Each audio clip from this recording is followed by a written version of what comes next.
The story of the first dice game and the fall of the Pandavas. Let's turn another page of the Mahabharata and witness one of its darkest chapters, a series of greedy acts that unleashed devastating consequences for generations to come.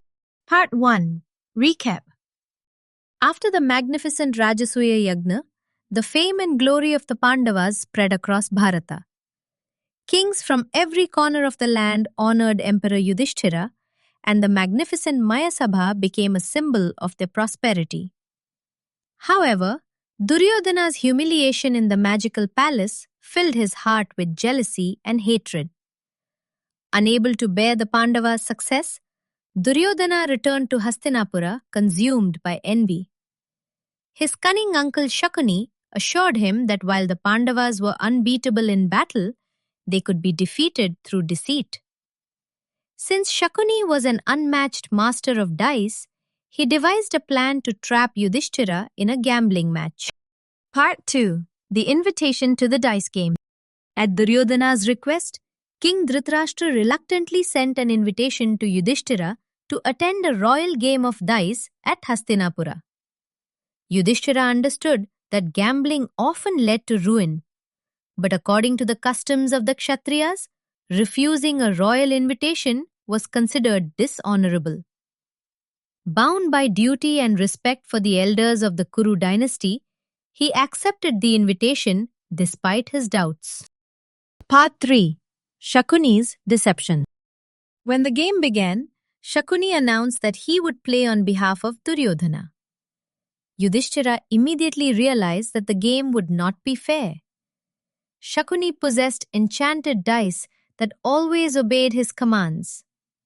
Yet, Yudhishthira, determined to honor his word, agreed to continue. With every throw, Shakuni won effortlessly. Part 4. The loss of great wealth. One by one, Yudhishthira wagered and lost. Priceless jewels, gold and silver, horses and elephants, chariots and armies, servants and treasures, entire provinces. Finally, the magnificent kingdom of Indraprastha.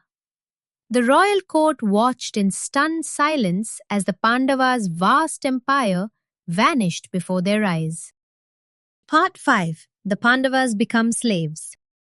Blinded by the excitement of the game and manipulated by Shakuni's words, Yudhishthira continued gambling. He staked his younger brothers one after another. Nakula was lost. Sahadeva was lost. Arjuna was lost. Bhima was lost. Still unable to stop, Yudhishthira finally wagered himself. The dice rolled once more. Shakuni smiled. "I have won!" Yudhishthira also became a slave. Part 6. Draupadi.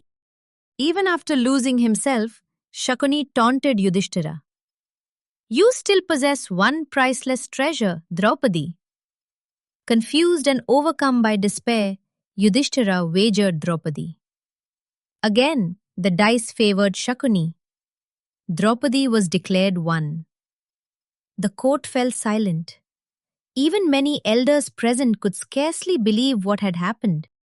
Duryodhana ordered a servant to bring Draupadi to the royal assembly.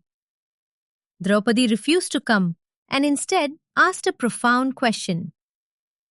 If Yudhishthira had already lost himself first, did he still have the right to stake me afterward? The servant returned to the assembly and conveyed Draupadi's question. No one in the court answered. Enraged, Duryodhana ordered his brother Dushasana to bring Draupadi into the royal assembly.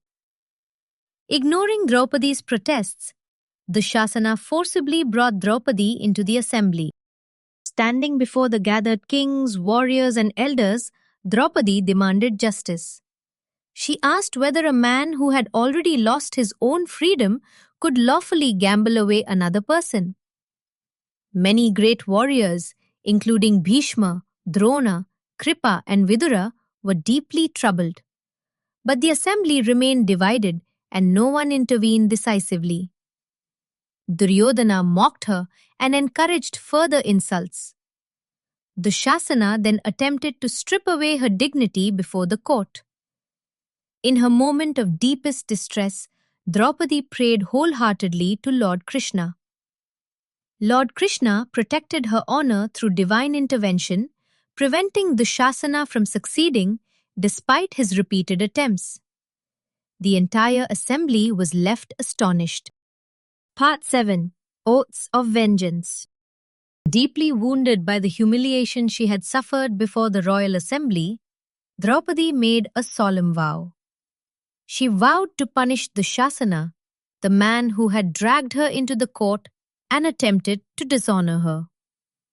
I, Draupadi, daughter of King Drupada, wife of the 5 Pandavas and daughter-in-law of the Kuru dynasty, vow that I will neither tie nor braid my hair again until it has been drenched in the blood of Dushasana.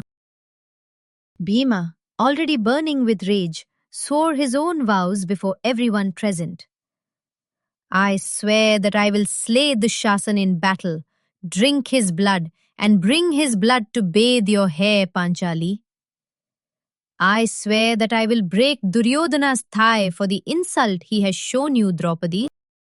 Arjuna, Nakula, and Sahadeva also vowed that this great injustice would never be forgotten. Draupadi's unbound hair became a powerful symbol of the injustice committed against her and a constant reminder for the Pandavas to never to forget the humiliation and the insult to her dignity should not go unanswered. These vows became the driving forces behind the great Kurukshetra War. Part 8. Dhritarashtra's Intervention.